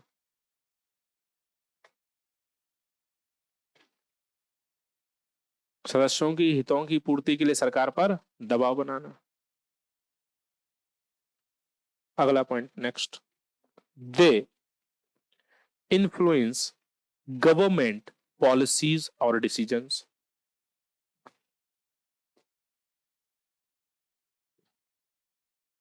सरकार की नीतियों और निर्णयों को प्रभावित करना। ऐसे कोई रिसेंट एग्जांपल करो कि किसी प्रेशर ग्रुप ने ऐसा किया हो गवर्नमेंट की पॉलिसीज एंड। 3 कृषि कानून किसने? राकेश टिकैत ने। वापस लेना पड़ा सरकार को, पहले सरकार उनको पता नहीं परजीवी और क्या क्या बोलते रहे, वो बाद में सरकार को क्या लेना पड़ा? वापस लेना पड़ा। तो इन्होंने क्या किया राकेश टिकैत ने? वो विक्ट्री थी और प्रेशर ग्रुप, इतना बड़ा मूवमेंट जो है बहुत दिनों बाद चला था। जैसे आपने एक नाम सुना होगा, एक कन्हैया कुमार के साथ एक लड़का है, वो क्या नाम है, नहीं नहीं उमर नहीं, एक और जो है वो उसने मूवमेंट बड़ा चलाया था वहां के लिए, मुझे अभी नाम याद नहीं आ रहा उसका, ठीक है। जैसे मराठा मूवमेंट चल रहा है, तो इनका भी क्या काम है, ये भी सरकार की पॉलिसीज को और उसके क्या डिसीजंस को क्या करेंगे, इन्फ्लुएंस करेंगे। तो ये बेसिक फंक्शन होता है इनका, ये अपने इंटरेस्ट के लिए गवर्नमेंट को इन्फ्लुएंस करते हैं। नेक्स्ट पॉइंट लिखो फिर, देखो दे प्रेशर ग्रुप्स प्रभावित करते हैं, they do not, they do not aim to directly, they do not aim to directly control or share, they do not aim to directly control or share political power, political power, दबाव समूह, political power, दबाव समूह प्रत्यक्ष रूप से सरकार में साझेदारी नहीं करते हैं। जैसे हमारे देश में गवर्नमेंट किसकी है, बीजेपी, लेकिन इनडायरेक्टली पार्टिसिपेट कौन कर रहा है, आरएसएस। किसकी अप्रोच और आइडियोलॉजी को इंप्लीमेंट किया जा रहा है, ठीक है। वो डायरेक्टली नहीं पार्टिसिपेट कर रहे हैं, लेकिन इनडायरेक्टली वो पार्टिसिपेट करते हैं गवर्नमेंट पर। कहते हैं देखिए सारे जो बीजेपी के सभी डिसीजन है वो कहां से लिए जाते हैं, कहां से, जगह का नाम नागपुर। क्या बोलता राहुल गांधी कि बीजेपी हेडक्वार्टर तो दिखाने के लिए है, बीजेपी के जो डिसीजन निर्णय है वो कहां से लिए जाते हैं, नागपुर। क्योंकि नागपुर में किसका हेडक्वार्टर है, आरएसएस का। आरएसएस की पत्रिका का नाम क्या है, मुखपत्र, ठीक है, क्या नाम है। और उसमें वो लिखते हैं, हम बहुत ज्यादा नहीं है वो, लेकिन लोग उनको उसको पढ़ते हैं उस पत्रिका को, और उसमें वो भारत की संस्कृति और भारत के कल्चर के बारे में, ठीक है, संस्कृति बोलते हैं वो लोग जो मराठी हैं, जो ठीक है गुजराती मराठी संस्कृति, मोदी जी भी उसी स्टाइल में बात करते हैं। तो उसी भारतीय संस्कृति की, जैसे उनका मैं लेक्चर सुन रहा था, क्या नाम, नितिन गडकरी का, तो उन्होंने कहा कि भारत की हिंदू का मतलब, जो मैंने आपको कहा कि हिंदू का मतलब ये नहीं है कि हम हिंदू धर्म की बात कर रहे हैं। उन्होंने कहा हिंदू का मतलब है एक हमारी संस्कृति है, एक हमारा पूरा कल्चर है, और उस कल्चर में कौन आता है, चाहे वो मुस्लिम हो, सिख हो, पारसी हो, बौद्ध हो, जैन हो, वो सब क्या कहला रहे हैं, हिंदू कहला रहे हैं। लेकिन ऐसी बात ये उन्हें सही लग सकती, जरूरी नहीं कि वो बात सही हो, ठीक है। चलो, तो ये इनका काम है। आरएसएस क्या है, एक भारत का अभी जो है सबसे बड़ा एक प्रेशर ग्रुप है वो, ठीक है। सरकार पे चेंजेस कराते हैं, वो सरकार को बड़े हैवली, बहुत बड़े तौर पे क्या कर रहे हैं, इन्फ्लुएंस कर रहे हैं decisions of the government and policies of the government. चलो नेक्स्ट पॉइंट और लिख लो, एक पॉइंट और लिख सकते हैं कि pressure groups do not participate in elections, दबाव समूह चुनाव में भाग नहीं लेते हैं। इतनी बात क्लियर है, प्रेशर ग्रुप समझ आ गया। अभी देखो प्रेशर ग्रुप बहुत टाइप से हो सकते हैं, जैसे मैं आपसे कहूं कि सेक्शनल प्रेशर ग्रुप हो सकते हैं, ठीक है, पब्लिक प्रेशर ग्रुप हो सकते हैं। सेक्शनल प्रेशर ग्रुप का मतलब होता है ऐसे प्रेशर ग्रुप जो किसी एक सेक्शन ऑफ द सोसाइटी के लिए फंक्शन कर रहे हैं। पब्लिक प्रेशर ग्रुप का मतलब क्या होता है, ऐसे प्रेशर ग्रुप जो पूरे समाज के लिए काम कर रहे हैं। सेक्शनल को हिंदी में बोलेंगे कि क्षेत्रीय दबाव समूह, या कुछ एक निश्चित लक्ष्य तक संबंधित दबाव समूह। पब्लिक मतलब सार्वजनिक दबाव समूह। जैसे मैं आपसे कहूं कि एज रिलैक्सेशन कम कर दिया, ठीक है, अभी 25 कर दिया, तो अगर हम एक कोचिंग सेंस मुखर्जी नगर की कोचिंग काम करेंगे प्रेशर ग्रुप में, तो वो सेक्शनल होगा या पब्लिक होगा, वो सेक्शनल होगा। क्योंकि हम लोग काम करेंगे एक पर्टिकुलर एरिया के लिए, एक पर्टिकुलर कुछ लोगों के लिए। लेकिन मान लो चिपको आंदोलन था, तो चिपको आंदोलन जो है वो सेक्शनल प्रेशर ग्रुप के तौर पे काम कर रहे थे वो लोग, सुंदरलाल बहुगुणा, या पब्लिक प्रेशर ग्रुप के तौर पर। क्यों, वो इन्वायरमेंट, और इन्वायरमेंट का मतलब कैसे, जैसे दिल्ली के पॉल्यूशन के लिए अगर कोई ऑर्गेनाइजेशन यहाँ स्ट्रगल कर रहा है, और कोई ऑर्गेनाइजेशन रामलीला मैदान पर धरना प्रदर्शन कर रहा है, और अगर उनके धरना प्रदर्शन से गवर्नमेंट की कोई पॉलिसी इन्फ्लुएंस हो रही है, तो उस प्रेशर ग्रुप को हम लोग सेक्शनल कहेंगे या पब्लिक प्रेशर ग्रुप।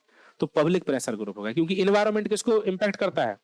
जैसे कि बहुत सा विमेन ऑर्गेनाइजेशंस हैं, महिला संगठन है, और वो विमेन राइट के लिए प्रेशर ग्रुप के तौर पे काम कर रहे हैं। अगर उनसे गवर्नमेंट की कोई पॉलिसी चेंज हो रही है, इन्फ्लुएंस हो रही है, तो वो कैसा प्रेशर ग्रुप होगा, सेक्शनल या पब्लिक। पब्लिक बोलेंगे क्योंकि विमेन एक बड़ा एरिया है, ठीक है, और वो पूरे फैमिली को हमारे क्या करेगा, टारगेट करेगा। जैसे मान लो कि एक डैम बनना है नर्मदा नदी पर, और नर्मदा नदी के डैम में कोई एक ऑर्गेनाइजेशन जाके काम कर रहा है वहां के ट्राइब्स के लिए, तो वो कैसा हो जाएगा, वो सेक्शनल पर। इसे स्टूडेंट से रिलेटेड प्रेशर ग्रुप कैसे होते हैं, सेक्शनल प्रेशर ग्रुप और पब्लिक प्रेशर ग्रुप, ठीक है। तो ये इस टाइप से। और देखो कुछ प्रेशर ग्रुप कैसे हो सकते हैं, कुछ फॉर्मल प्रेशर ग्रुप हो सकते हैं। फॉर्मल, फॉर्मल का मतलब जिनका स्ट्रक्चर्ड ऑर्गेनाइजेशन है, वो फॉर्मल प्रेशर ग्रुप कहलाते हैं। जैसे, जैसे क्या यूनियन, हाँ यूनियन है, जैसे आरएसएस।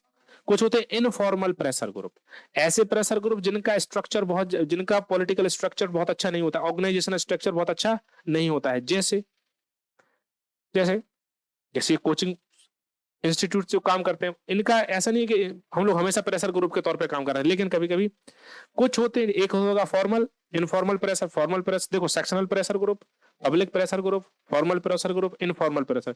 एक है एनोमिक प्रेशर ग्रुप। इसका क्या मतलब है? अचानक से कोई बात आ गई तो उसके लिए जो लोग खड़े हो जाते हैं वो क्या कहलाते हैं? एनोमिक प्रेशर ग्रुप कहलाते हैं, ठीक है। और और भी बहुत सारे, लेकिन ये बेसिक सी बात है, लिख लो ये सब, लिख लो टाइप्स ऑफ प्रेशर ग्रुप्स, दबाव समूह के प्रकार। ये सब जीएस में काम आने वाला है आपके।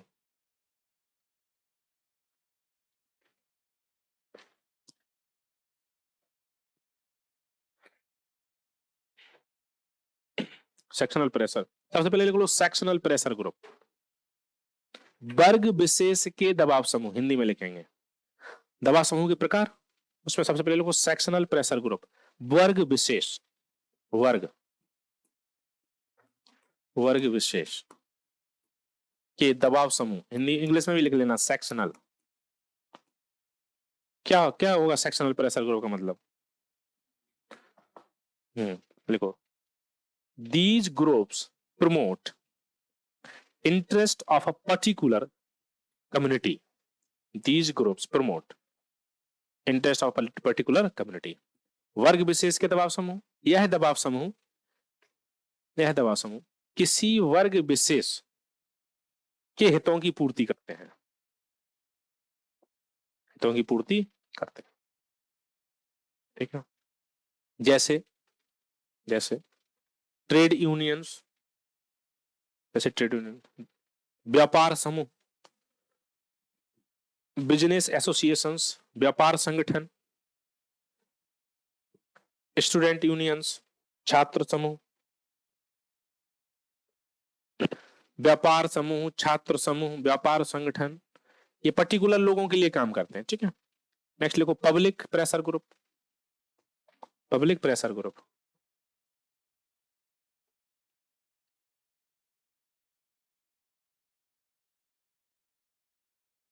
क्या होगा? Public pressure group, right. देखो दे प्रमोट,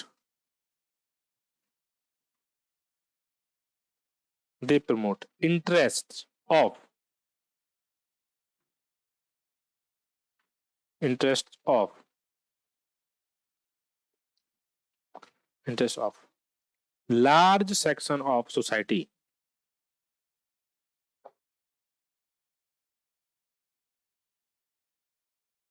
देखो आप लोग सार्वजनिक दबाव समूह, सार्वजनिक दूसरा प्रकार का क्या हो जाएगा? सार्वजनिक दबाव समूह।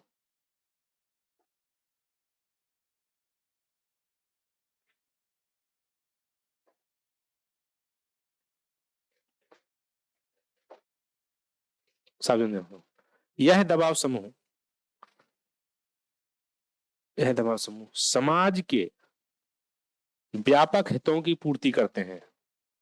जैसे इन्वायरमेंटल प्रेशर ग्रुप्स, लिख लो पर्यावरणीय दबाव समूह,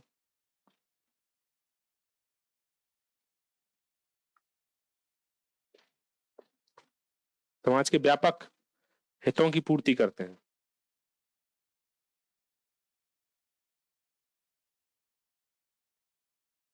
ठीक है। नेक्स्ट लिख लो formal pressure groups, formal pressure groups औपचारिक दबाव समूह,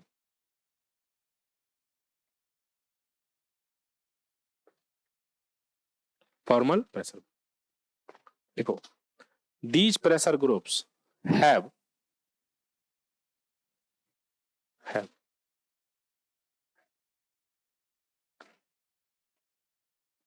organizational structure, organizational structure।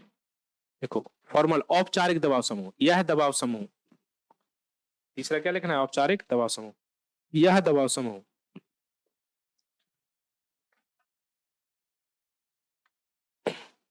संगठनात्मक, ऐसे लिखेंगे हिंदी में, संगठनात्मक ढांचा रखते हैं,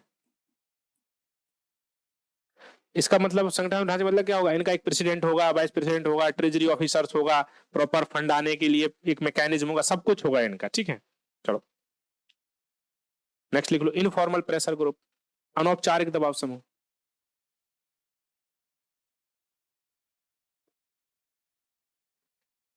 देखो, they do not have organised structure. अनौपचारिक दबाव समूह, इनके पास संगठनात्मक ढांचा नहीं होता है।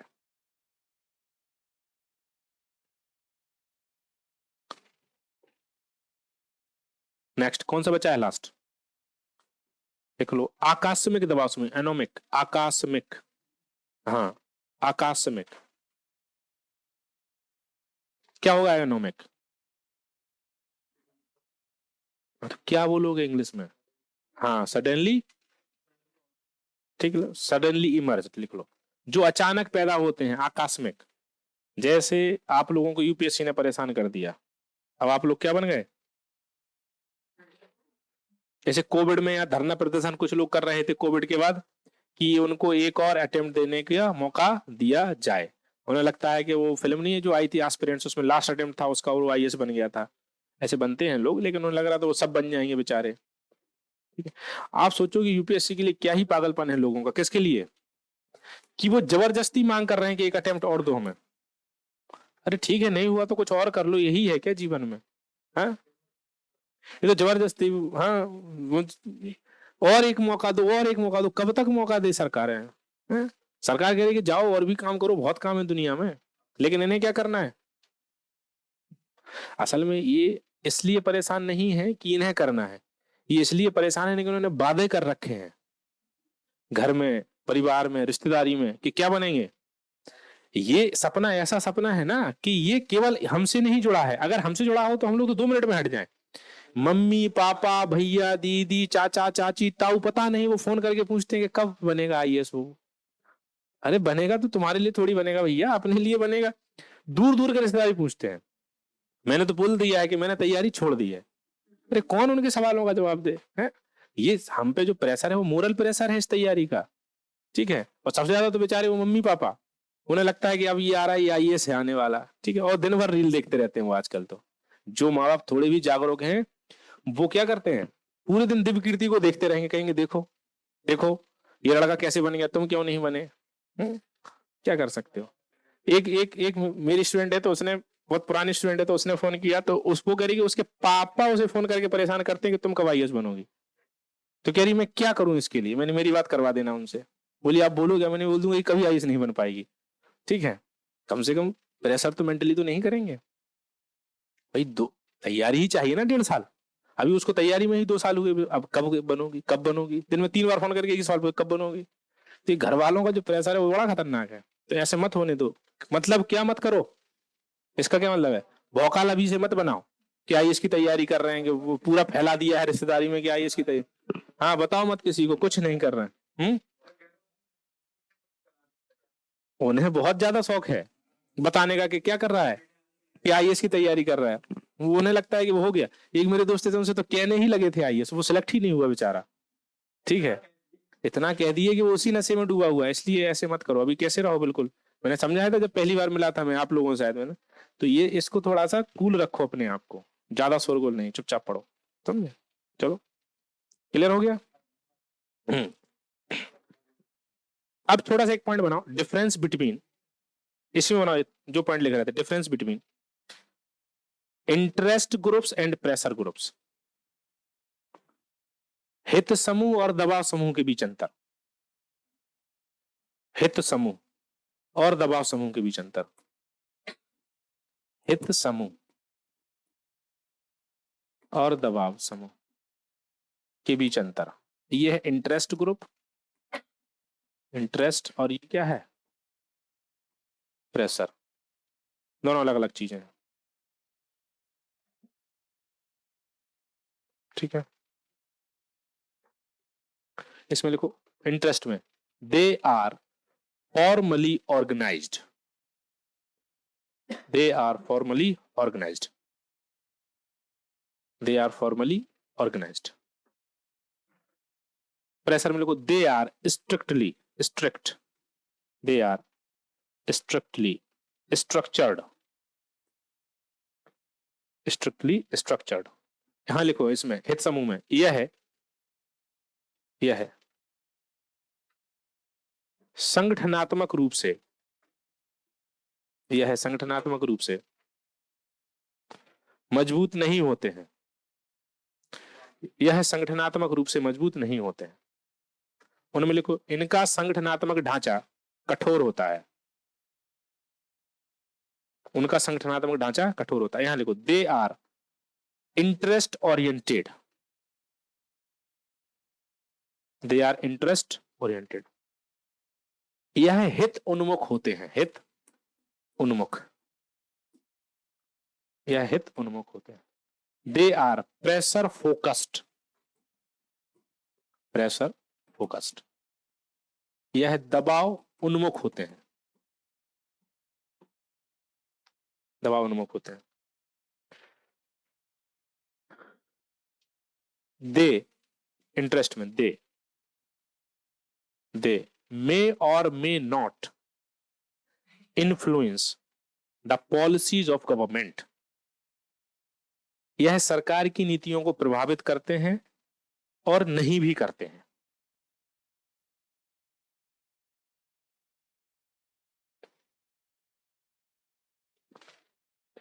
उसमें दूसरा they influence the policies of government, सरकार की नीतियों को प्रभावित करते हैं।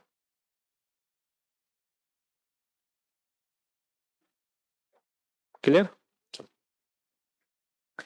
ये प्रेशर ग्रुप इतना ही पूछेगा आपसे, जो कि एनसीईआरटी ने बता दिया आपको। किसने बता दिया?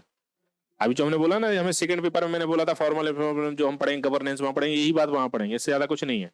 एनसीईआरटी में इतना लिखा है, इसी बात को और थोड़ा सा एक दो क्वेश्चन के साथ डील करके वहां इसको कर लेंगे, इतना बहुत है, ये मोर देन इनफ है अबाउट प्रेशर ग्रुप। ठीक है, अब पांचवा पॉइंट था वो लिखो जल्दी। पांचवा पॉइंट क्या था? इन्फ्लुएंस लिख लो, समझ लो। सबसे पहले पॉजिटिव इन्फ्लुएंस लिखो इनका। Fifth point, is there influence healthy वाले पॉइंट में लिखना है क्या इनका प्रभाव सकारात्मक होता है, उसमें लिखो पॉजिटिव इन्फ्लुएंस।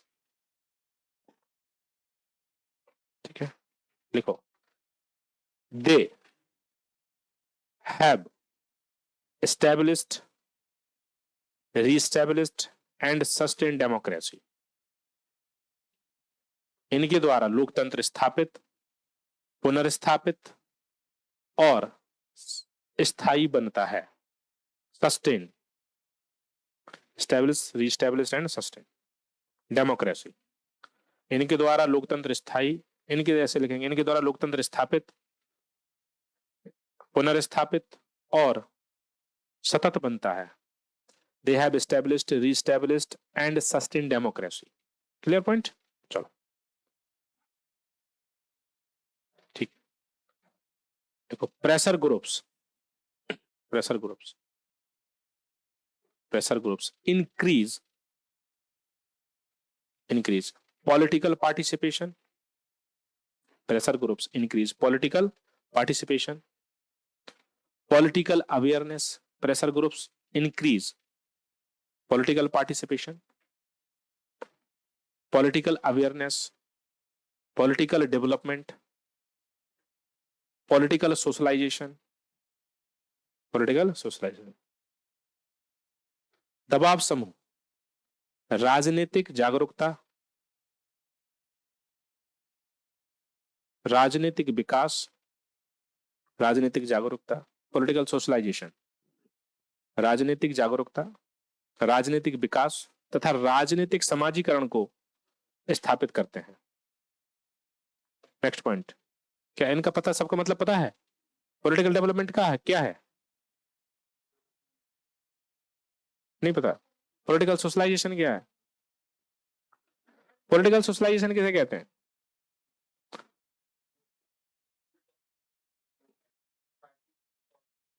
सोशलाइजेशन किसे कहते हैं, पता है या नहीं? किसे कहते हैं? समाजीकरण किसे कहते हैं? बोलो हिंदी वाले, समाजीकरण का मतलब क्या होता है? नहीं पता आप लोगों को?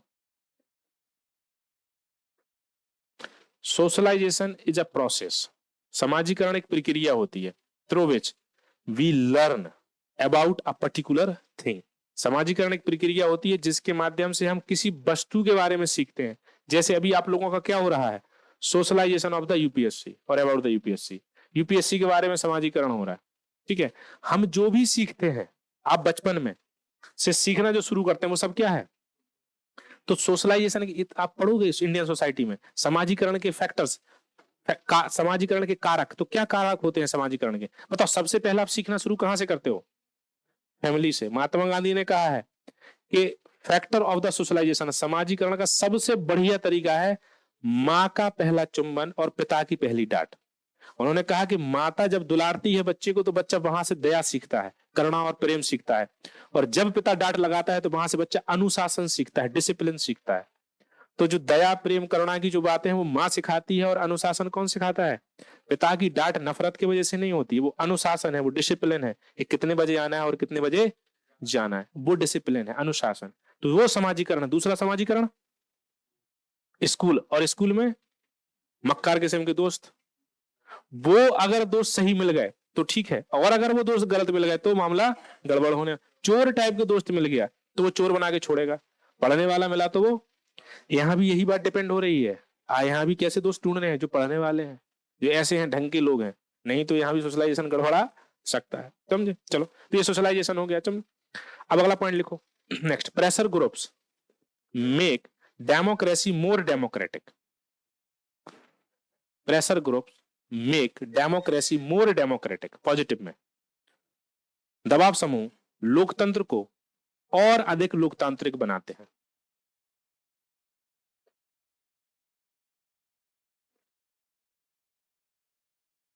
ठीक है, लोकतंत्र को और अधिक लोकतंत्र, ये पॉजिटिव इंपैक्ट है, influence of pressure groups on the democracy. अभी लिखो नेगेटिव, नेगेटिव लिखो, नकारात्मक प्रभाव।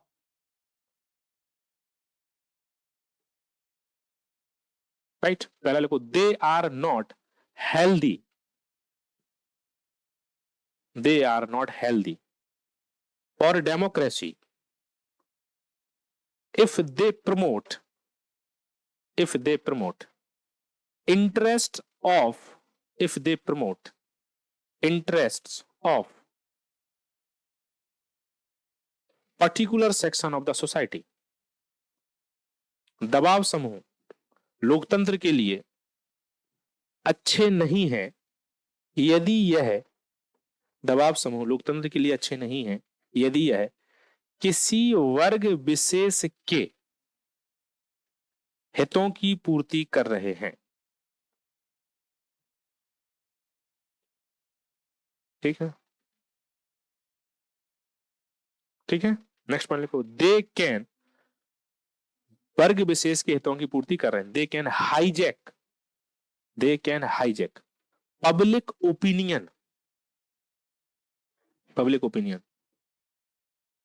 Public opinion in favour of their interest, in favour of their interest.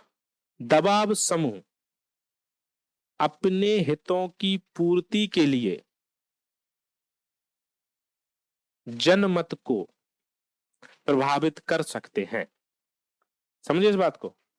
अब एक दबाव समूह जो बोल रहा है कि मान लो कि हिंदू खतरे में, मुस्लिम खतरे में है, एक प्रेशर ग्रुप है, तो लोगों का दिमाग उस हिसाब से काम होने लगता है, फिर उन्हें फायदा होने। तो ये नेगेटिव एस्पेक्ट है। और क्या हो सकता है, ब्लैक मनी का यूज कहां होता है, प्रेशर ग्रुप में होता है। तो लिख लो, यूज ऑफ ब्लैक मनी, काले धन का दुरुपयोग दबाव समूह करते हैं।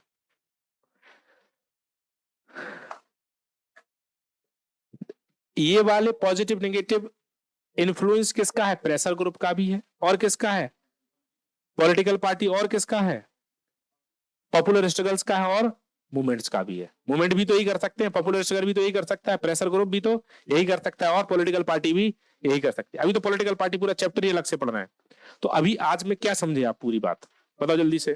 3 मिनट है आपके पास, अभी 3 मिनट है आपके पास। 3 मिनट में ये समझाओ मुझे कि इस पूरे चैप्टर से क्या समझ आया। अरे ऐसे मत बोलो भीड़ में, अब बोलो एक आदमी, हाँ बोलो, केशव प्रसाद मौर्य है, बताओ, नाम पे मत जाओ, बताओ। ठीक है, तो क्या प्रेशर ग्रुप डेमोक्रेसी के लिए अच्छे हैं? क्या पॉपुलर स्ट्रगल्स डेमोक्रेसी के लिए अच्छे हैं? ठीक है, क्या मूवमेंट्स अच्छे हैं? ठीक है, तो क्या ये हमेशा अच्छा ही इंपैक्ट करेंगे? निगेटिव भी कर सकते हैं। इसके लिए हमें क्या करना चाहिए? Education, awareness. ठीक है, चलो कल पढ़ेंगे पॉलिटिकल पार्टी।